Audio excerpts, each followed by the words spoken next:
Baik Bapak Ibu, kita akan bahas mengenai kenapa harus menabung di 3A Networks CAR.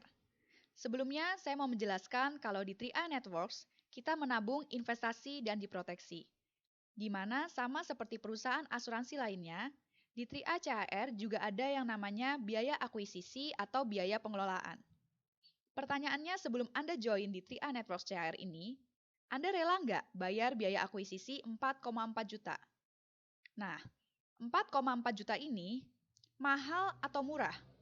Saya tidak akan membahas ini mahal atau murah, karena mahal atau murah itu relatif dari mana Anda melihatnya.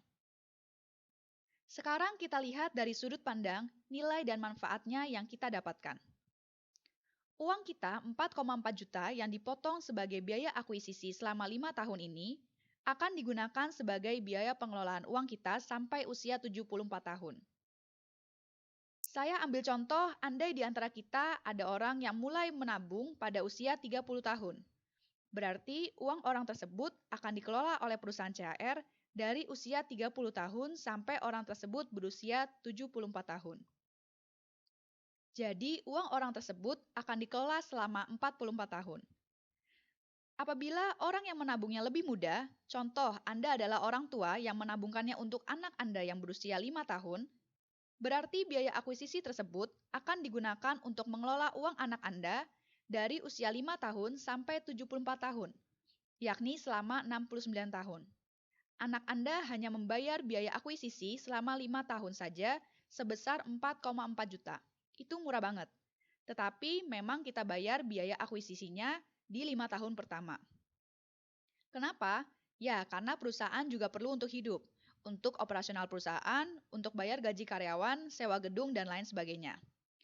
Nah, Bapak Ibu, kembali lagi apabila orang tersebut masuk usia 30 tahun, jika kita hitung dengan biaya akuisisi 4,4 juta, dibagi 44 tahun, maka satu tahunnya orang tersebut hanya mengeluarkan Rp100.000 untuk biaya pengelolaannya, atau sekitar Rp8.333 per bulan. Baik, sampai sini semoga membantu Anda memahami kenapa Anda harus membayar biaya akuisisi. Sekarang kita lanjut ke tabel ilustrasi perkembangan investasi Anda. Berapa manfaat yang Anda terima dari investasi Anda? Di sini ilustrasinya adalah seseorang yang mulai menabung di usia 30 tahun. Dia menabung setiap bulannya 350.000. 350.000 per bulan sama dengan 12.000 sehari. Jadi, program ini bukan untuk mereka yang mampu atau tidak mampu, tetapi mau atau tidak mau. Hanya soal niat, karena 12.000 per hari ini adalah nominal yang terjangkau untuk semua orang. Kewajiban menabung di CHR hanya 5 tahun. Setelah 5 tahun, stop, tidak perlu menabung lagi. Nah, pertanyaannya, karena banyak sekali orang yang bertanya, nanti uang saya berkembang jadi berapa, Mbak? Nah, tabel di layar Anda bisa baca nilai investasi rendah, sedang, dan tinggi. Rendah 6%, sedang 14%, dan tinggi 20%. Maksudnya apa?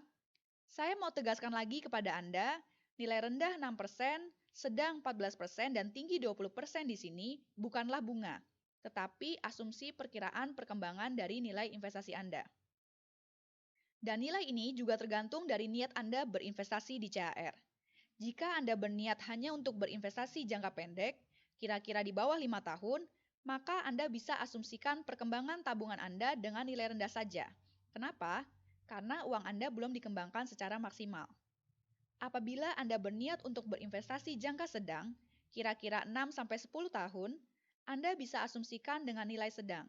Tetapi, jika Anda berniat untuk berinvestasi jangka panjang, yakni di atas 10 tahun, Anda bisa asumsikan dengan nilai tinggi.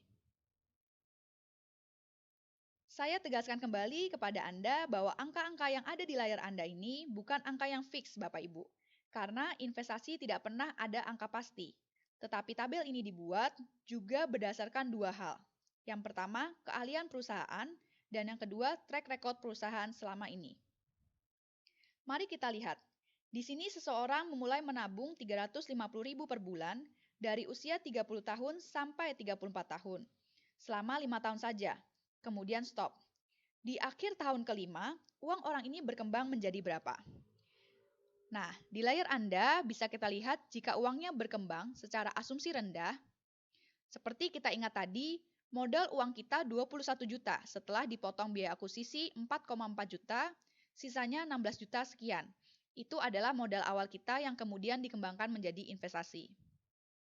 Setelah 5 tahun, uang orang tersebut berkembang menjadi 17 juta sekian. Itu jika perkembangannya rendah. Kalau perkembangannya sedang, berkembang menjadi 21 juta sekian. Tetapi jika perkembangannya bagus, itu berkembang menjadi 24 juta sekian. Tapi karena ini masih jangka pendek, maka saya mengajak Anda untuk berasumsi yang rendah saja, yakni 17 juta sekian. Nah, di tahun ke-10 perkembangannya menjadi berapa? Karena ini termasuk jangka menengah atau sedang, saya mengajak Anda untuk berasumsi yang sedang saja, yakni 38 juta sekian. Tapi, apabila orang ini mulai menabung usia 30 tahun dan serius komit untuk menggunakan dana tabungan ini sebagai modal dana pensiun atau tabungan hari tua, dan baru akan diambil saat dia berusia 55 tahun, mari kita lihat. Saat dia berusia 55 tahun, diperkirakan uangnya berkembang menjadi berapa? Nah, karena ini sudah termasuk jangka panjang, maka kita asumsikan perkembangannya bagus, yang tinggi, yakni uangnya berkembang menjadi 1 miliar lebih. Suatu perkembangan yang luar biasa, bukan? Tetapi sekali lagi saya tegaskan, angka 1 miliar ini bukan angka yang pasti. Hasilnya bisa lebih kecil dari 1 miliar, bisa juga lebih besar dari 1 miliar. Nah, kita berandai-andai. Andai saat usia 55 tahun, uang orang ini bukan 1 miliar, tetapi asumsikan jauh di bawah itu. Hitung yang buruknya. Andai berkembang hanya menjadi 700 juta atau hanya 500 juta saja. Masih bagus nggak menurut Anda? Kalau menurut saya, masih bagus sekali dibandingkan orang ini menabung secara konvensional. Nah, kita mulai bandingkan jika orang ini menabung secara konvensional di bank atau di tempat lain. Bedanya dengan menabung secara konvensional adalah nabung di konvensional itu tidak ada batas waktu. Jadi, jika Anda ditanya mau nabung bagusnya sampai kapan, ya sampai semampu dan sebisa Anda. Semakin lama semakin bagus. Tidak ada batas waktunya. Kita ambil dengan nominal yang sama, 350.000 per bulan atau 4,2 juta setahun. Apabila orang ini ingin punya dana pensiun saat dia berusia 55 tahun, berarti orang ini harus terus menabung sampai usia 55 tahun, betul? Kita hitung. Dari usia 30 sampai 55 tahun, jaraknya adalah 25 tahun. Dikalikan 4,2 juta, maka jika orang tersebut mulai menabung setiap bulan 350.000, dari usia 30 tahun sampai 55 tahun, saldo tabungannya saat dia berusia 55 tahun adalah 105 juta.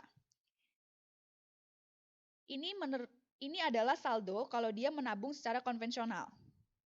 Dan dengan kondisi orang tersebut harus terus-menerus menabung dari usia 30 tahun sampai 55 tahun tanpa pernah bolong sekalipun. Jadi pilihannya hanya dua. Anda perlu menabung selama 5 tahun, setelah itu Anda tunggu sampai usia Anda 55 tahun dan perkembangannya luar biasa, atau Anda memilih menabung terus-menerus selama sekian puluhan tahun, tapi ujung-ujungnya saldo Anda malah semakin sedikit, Bapak Ibu, lebih kecil. Nah, ini hanya perbandingan, supaya Anda punya gambaran apa bedanya nabung di CHR dan nabung secara konvensional. Tetapi saya tegaskan kembali kepada Bapak Ibu, program ini dibuat bukan untuk menggantikan tabungan konvensional, bukan untuk menggantikan tabungan di bank, karena sifatnya berbeda ya. Jadi, kalau kita menabung secara konvensional, itu untuk jangka pendek, untuk harian. Tapi kalau Anda menggunakan program ini, saya ajak Bapak Ibu untuk serius dan fokus menggunakannya untuk jangka panjang. Karena program ini tidak cocok untuk jangka pendek. Untuk Bapak Ibu yang masih ingin lebih tahu tentang program ini, silakan mengikuti kuliah WhatsApp yang diadakan setiap Jumat jam 19.30 waktu Indonesia Barat oleh Satu Hati Tim. Acaranya gratis, hanya melalui WhatsApp saja, bisa disimak sambil santai di rumah.